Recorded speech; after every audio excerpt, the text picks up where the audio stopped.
तत्पर होकर के लग करके कार्य को आगे बढ़ाएंगे। और निहाल चंद जी ने वायदा किया कि बहन को मदद करने के लिए भाई हमेशा तत्पर रहेगा और साथ चलेगा। इसके लिए मैं निहाल जी का भी बहुत बहुत धन्यवादी हूं। मित्रों, ये चुनाव की बेला है और चुनाव में आप सब लोगों ने लगभग मन बना लिया है कि आपका आशीर्वाद कमल के निशान को, आपका आशीर्वाद प्रियंका जी को, आपका आशीर्वाद भारतीय जनता पार्टी को मिलेगा, ऐसा मैं मानता हूं। लेकिन साथ ही साथ मैं आपको यह भी बताना चाहता हूं और यह भी आपके ध्यान में होगा ही कि आज भारत की राजनीति मोदी जी के नेतृत्व में बदल चुकी है। जो 10 साल पहले हम देखा करते थे राजनीति का ढर्रा, वो आज राजनीति का तौर तरीका नहीं रह गया। पहले जमाने में लोगों की सरकार के लिए विश्वास लेते थे और बाद में सरकार किसी जाति की हो जाती थी, किसी वर्ग की हो जाती थी। वो सरकार सबकी सरकार नहीं होती थी। वो अपने परिवार के लिए, अपने समाज के लिए, अपने वर्ग के लिए, अपनी जाति के लिए काम करते थे। और चुनाव भी इस प्रकार से होता था जिसमें जातियां बहुत महत्वपूर्ण भूमिका अदा करती थी। प्रत्याशी कौन है, अगड़ा है कि पिछड़ा है, नहर के इस तरफ का है कि नहर के उस तरफ का है, इस जिले का है या उस जिले का है, लोगों को बांट करके राजनीति और वोट बैंक की राजनीति करते थे। लेकिन प्रधानमंत्री मोदी जी ने राजनीति की परिभाषा, राजनीति की संस्कृति बदल डाली है और आज विकासवाद की राजनीति हो रही है और विकासवाद को आगे बढ़ाने का काम हो रहा है। अब हमारा विरोधी भी आता है तो विकास की बात करता है। अब हमारा विरोधी भी आता है तो विकास की बात उसको करनी पड़ती है। यही पहले जातियों में बटा हुआ राजनीति थी, आज वो विकासवाद से आगे बढ़ाने का काम चल रहा है। और मुझे खुशी है आपको बताते हुए कि आज दुनिया में कोरोना के महामारी के बाद और कोरोना के साथ यूक्रेन युद्ध के बाद अमेरिका की अर्थव्यवस्था लड़खड़ा गई है, सारे यूरोप की अर्थव्यवस्था लड़खड़ा गई है, जापान की अर्थव्यवस्था लड़खड़ा गई है, चाइना की अर्थव्यवस्था लड़खड़ा गई है, ऑस्ट्रेलिया की अर्थव्यवस्था लड़खड़ा गई है। लेकिन भारत मोदी जी के नेतृत्व में जो 10 साल पहले 11वें स्थान पर था, आज जिस ब्रिटेन को हमारे ऊपर 200 साल जिसने राज किया, उसको पछाड़ करके भारत की अर्थव्यवस्था 5वें नंबर की अर्थव्यवस्था बन गई, 5वें नंबर की अर्थव्यवस्था। और आपका आशीर्वाद प्रियंका बेलान जी को मिलेगा, प्रियंका मेघवाल जी को मिलेगा और 2027 में, 2024 में मोदी जी फिर से तीसरी बार प्रधानमंत्री बनेंगे और भारत की अर्थव्यवस्था 2027 में तीसरी दुनिया की अर्थव्यवस्था बन जाएगी। इसको भी हमको याद रखना चाहिए। हम ये भी जानते हैं कि प्रधानमंत्री जी ने सामाजिक न्याय की लड़ाई लड़ी, सबका साथ, सबका विकास, सबका विश्वास, सबका प्रयास। एक समय था, अभी अभी कुछ दिन पहले लोगों ने समाज को बांटने के लिए जातिगत जनगणना के माध्यम से चर्चा की। भारतीय जनता पार्टी भी जातिगत जनगणना के विरोध में नहीं है, लेकिन उनका उद्देश्य जातिगत जनगणना कम और जातियों में बांटना अधिक था। और ऐसे में प्रधानमंत्री मोदी जी ने कहा कि मैं चिंता करता हूं तो ज्ञान की चिंता करता हूं। ज्ञान मतलब जी फॉर गरीब, वाई फॉर युवा, ए फॉर अन्नदाता मेरा किसान और एन फॉर नारी शक्ति। अगर गरीब की चिंता हो गई, युवा की चिंता हो गई, अन्नदाता की चिंता हो गई, नारी शक्ति की चिंता हो गई, तो देश की चिंता हो जाएगी और देश विकास कर जाएगा। ये बात उन्होंने कही। और मुझे खुशी है कि आज देश, अगर मैं बात करूं तो जो देश उत्तर प्रदेश यूपीए के समय में जहां महंगाई और इन्फ्लेशन 8.2% था, आज इन्फ्लेशन 4.6% पर आकर रुक गया है। उसी तरीके से हमारी पर कैपिटा इनकम, प्रति व्यक्ति आय 50% बढ़ गई है और हमारा कैपिटल एक्सपेंडिचर भी दुगना हो गया है। ये भी हमको याद रखना चाहिए। हमारे यहाँ विदेशी मुद्रा का निवेश ये भी दुगना हो गया है। आज दुनिया के लोग भारत में निवेश कर रहे हैं, चाइना में नहीं कर रहे, भारत में निवेश कर रहे हैं। ये भी हमको ध्यान में रखना चाहिए।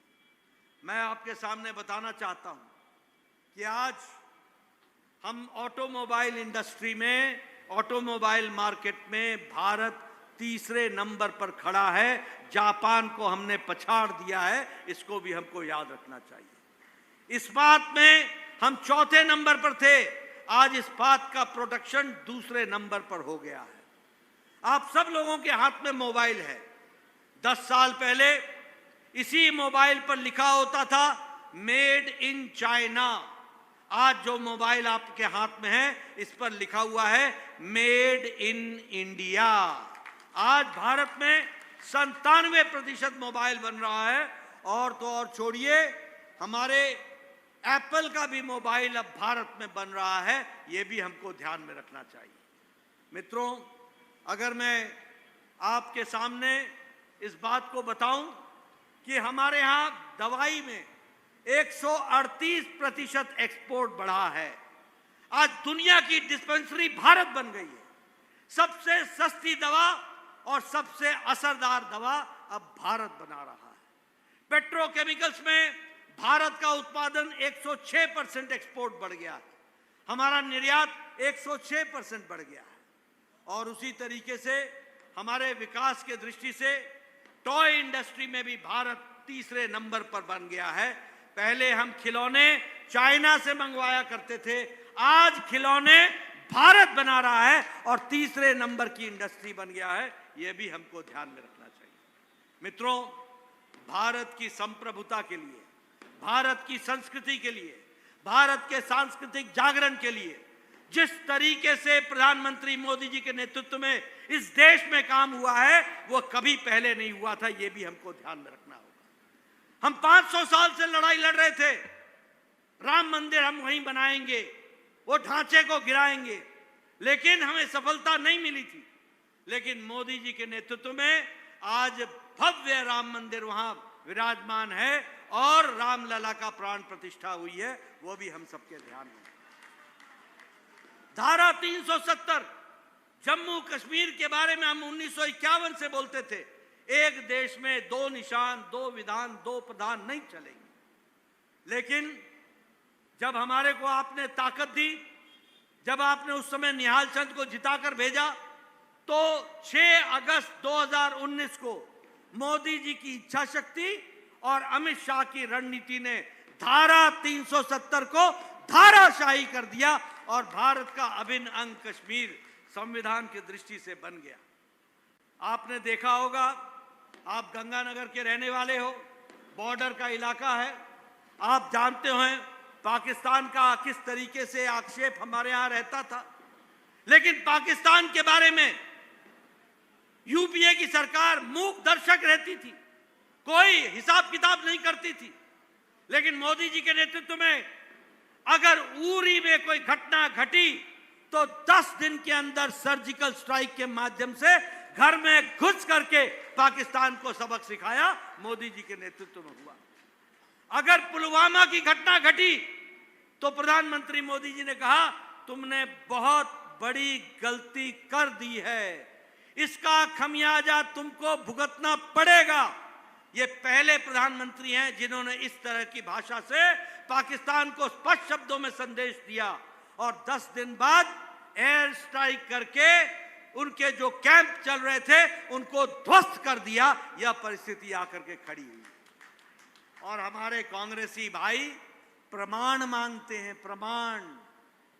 देश का जवान शहीद हो जाता है, देश का जवान देश के लिए लड़ता है, और ये कांग्रेसी भाइयों को शर्म नहीं आती, ये प्रमाण मांगते हैं। बोलिए, ऐसे लोगों को आने देना है क्या? मैं सुनना चाहता हूं आपसे, ऐसे लोगों को आने देना है क्या? ऐसे लोगों को आगे बढ़ने देना है क्या? अभी आपको मैं घटना बताता हूं। 9 महीने के अंदर मोदी जी ने कोरोना से लड़ने वाला टीका बनाया। पहली बार भारत ने 9 महीने के अंदर एक नहीं 2 टीके बनाए, और 220 करोड़ डोज भारत की जनता को, और डबल डोज के बाद बूस्टर डोज भी लगा करके कोरोना से मुक्त कराया। ये भी हम लोगों ने देखा। लेकिन जब कोरोना की दवाई बन रही थी तो यही कांग्रेसी भाई बोलते थे, इस टीका से बचो, ये टीका अच्छा नहीं है। अपने जाके चुप चुप करके टीका लगा लिया और जनता को गुमराह कर रहे थे। मेरे को एक दिन संसद में मिल गए इनके नेता, मैंने कहा कैसा लगा मोदी टीका, कैसा लगा? खुद चुप चुप जाकर के मोदी टीका लगाया, लेकिन देखो जनता को गुमराह किया। बताइए, ऐसे गुमराह करने वालों को आप आगे आने देंगे क्या? आगे आने देंगे क्या? मित्रों, मैं ऐसी बहुत सी आपको किस्से 5 साल के सुना सकता हूं, जिस तरीके से इन लोगों ने व्यवहार किया है। आज मैं ये भी आपको बताना चाहता हूं, अभी निहाल चंद जी बात कर रहे थे, 2300 करोड़ मोदी जी ने दिया सिर्फ नहरों को पक्का करने के लिए, 2300 करोड़ रुपए। आपके यहां बताइए, आपके यहां मेडिकल कॉलेज दिया कि नहीं दिया? आपके यहां 2 मेडिकल कॉलेज मिले कि नहीं मिले? आप बताइए, आपका रेलवे स्टेशन का पुनरुद्धार हुआ कि नहीं हो रहा है? उसका काम चल रहा है कि नहीं चल रहा है? आप बताइए, नई नई नेशनल हाईवे की सड़कें निकल रही हैं कि नहीं निकल रही हैं? 4 वे 6 वे लेन बन रहा है कि नहीं बन रहा है? एक्सप्रेस वे बन रहा है कि नहीं बन रहा है? विकास की नई कहानी लिखी जा रही है कि नहीं लिखी जा रही है? मित्रों, प्रधानमंत्री मोदी जी ने गांव, गरीब, वंचित, पीड़ित, शोषित, दलित, महिला, युवा, हमारे आदिवासी भाई, किसान, इन सब की चिंता किसी ने की है तो भारत के यशस्वी प्रधानमंत्री मोदी जी ने की है। ये आपको ध्यान में रखना चाहिए। यह प्रधानमंत्री गरीब कल्याण अन्न योजना, 5 किलो गेहूं या 5 किलो चावल, 1 किलो दाल, 80 करोड़ की जनता को देने का काम किसी और ने नहीं किया। उस काम को किया है तो प्रधानमंत्री मोदी जी ने किया है। यह भी हमको ध्यान में रखना चाहिए। आप बताइए, गांव में पक्की सड़कें बन रही हैं कि नहीं बन रही हैं? गांव में पक्की सड़कें बन रही हैं कि नहीं बन रही हैं? प्रधानमंत्री ग्रामीण सड़क योजना में काम चल रहा है कि नहीं चल रहा है? प्रधानमंत्री आवास योजना में 4 करोड़ पक्के घर बने कि नहीं बने? मुझे याद है निहाल जी, मैं आपको बताना चाहूंगा, मैं 1993 में 1993 में पहली बार विधायक बन गया था, और 1993 में मेरा ब्लॉक डेवलपमेंट ऑफिसर मेरे पास आके बोलता था, नड्डा साहब आपको इस साल 2 इंदिरा आवास योजना मिला है, बताइए हम किसको दें? मैं कहता था, बीडीओ साहब ये आवास तुम ही रख लो, 1 अनार 100 बीमार, मैं क्या करूंगा? और यहां मोदी जी ने 4 करोड़ आवास योजना में घर बना करके दिए, 4 करोड़। और आगे आपने प्रियंका बिलान जी को जिता करके भेजना। मोदी जी का वायदा है, कोई भी कच्चे छत के नीचे नहीं रहेगा, सबको पक्का मकान दिया जाएगा। इस तरीके की बात, उज्ज्वला योजना, उजाला योजना, सौभाग्य योजना, प्रधानमंत्री आयुष्मान भारत, हमारे यहां राजस्थान में हमारी सरकार ने भामाशाह योजना चलाई। गरीब लोगों को हर साल 5 लाख रुपए का हेल्थ कवर देने का काम किया। भारत की 40% की आबादी को गरीबी को इलाज कराने के लिए 5 लाख रुपए सालाना देने का काम किया। स्वच्छता अभियान में 12 करोड़ इज्जत घर शौचालय बनाए गए, 12 करोड़। आप समझो, यानी 12 करोड़ बहनें अपने दैनिक नित्य कर्म के लिए सड़कों पर, खेतों में, खुले में जाया करती थी। कैसा देश था, कभी किसी को चिंता नहीं हुई। यह प्रधानमंत्री मोदी जी ने 12 करोड़ बहनों को इज्जत से जीने का अधिकार दिया, तो प्रधानमंत्री मोदी ने दिया लाइफ विद डिग्निटी। इसको भी हमको समझना चाहिए। इसलिए मित्रों, विकास के दृष्टि से, हर दृष्टि से कार्य को आगे बढ़ाने का प्रधानमंत्री मोदी जी ने काम किया। मैं आपके सामने एक लंबी लिस्ट रख सकता हूं काम की। मेरे पूर्व वक्ताओं ने आपके सामने बताया होगा कि किस तरीके से गांव की चिंता की गई है।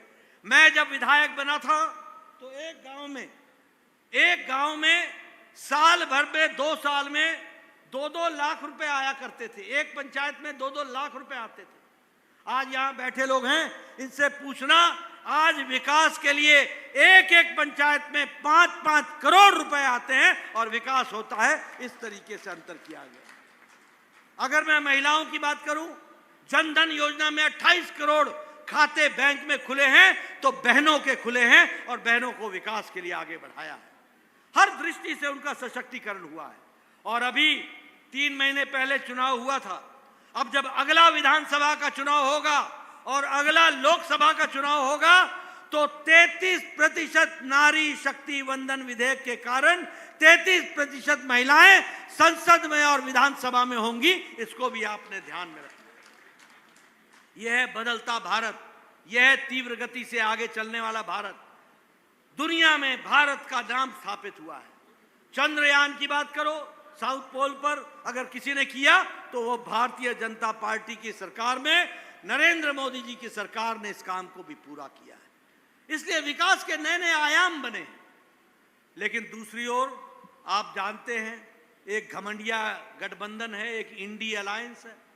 एक तरफ हमारी कहानी है जो विकास की कहानी है। एक तरफ मोदी जी कहते हैं हम भ्रष्टाचार मुक्त भारत बनाएंगे, और एक तरफ ये घमंडिया गठबंधन है जो बोलता है कि हम भ्रष्टाचारियों को बचाएंगे और हम भ्रष्टाचारियों को आगे बढ़ाएंगे।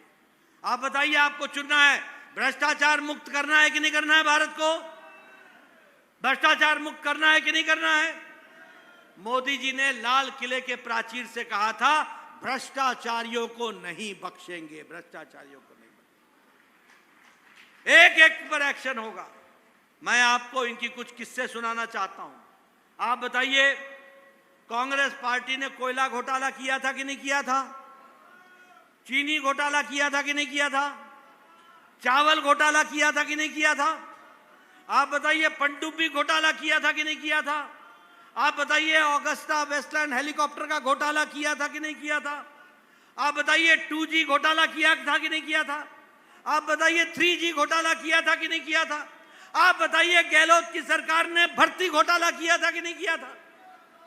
ये घोटाले पे घोटाला करने वाली सरकार है।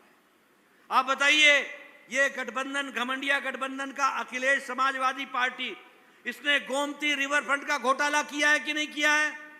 आप बताइए कि इसने लैपटॉप का घोटाला किया है कि नहीं किया है? इसने फूड ग्रेन का घोटाला किया है कि नहीं किया है? आप बताइए, आरजेडी ने, लालू प्रसाद ने जमीन की जगह नौकरी का घोटाला किया कि नहीं किया? चारा घोटाला किया कि नहीं किया? अलकतरा घोटाला किया कि नहीं किया? हर तरीके का घोटाला किया कि नहीं किया? ये साउथ में, दक्षिण में डीएमके ने बालू घोटाला किया कि नहीं किया? शराब का घोटाला किया कि नहीं किया? और आपको मालूम है कि तमिलनाडु के मुख्यमंत्री को 1,34,000 करोड़ रुपए की प्रॉपर्टी है। आप बताइए, ऐसे घोटालेबाज को रहने देना है क्या? रहने देना है क्या? आप बताइए, टीएमसी ने टीचर भर्ती घोटाला किया कि नहीं किया? आप बताइए, जेएमएम ने, झारखंड मुक्ति मोर्चा ने, ये ये घमंडिया गठबंधन का पार्ट है, इसने घोटाला किया कि नहीं किया? लैंड का घोटाला किया कि नहीं किया? आम आदमी पार्टी ने शराब का घोटाला किया कि नहीं किया? आम आदमी पार्टी ने दवाई का घोटाला किया कि नहीं किया? ये सब घोटालेबाज एक साथ इकट्ठा आ गए हैं। ये है घमंडिया गठबंधन, ये है भ्रष्टाचारियों को बचाने का गठबंधन। बोलिए, ऐसे गठबंधन को आगे आने देना है क्या? आपको मालूम है राहुल गांधी बेल पर है? मालूम है राहुल गांधी बेल पर है कि नहीं है? सोनिया गांधी बेल पर है कि नहीं है? चिदंबरम बेल पर है कि नहीं है? कार्तिक चिदंबरम बेल पर है कि नहीं है? लालू प्रसाद यादव बेल पर है कि नहीं है? संजय सिंह बेल पर है कि नहीं है? डीएमके के मंत्री बेल पर है कि नहीं है? टीएमसी के मंत्री बेल पर है कि नहीं है? और ये हेमंत सोरेन जेल में है कि नहीं है?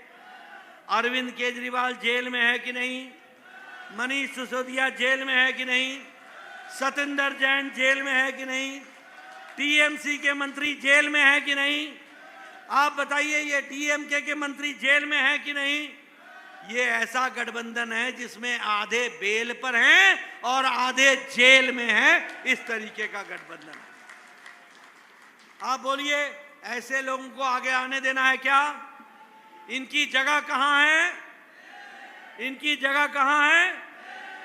मित्रों, इस तरीके का इनकी राजनीति है। और ये सभी गठबंधन पार्टियां परिवार की पार्टी है, सब परिवार की पार्टी है। कोई आपसे लेना देना इनको नहीं है। आप बताइए,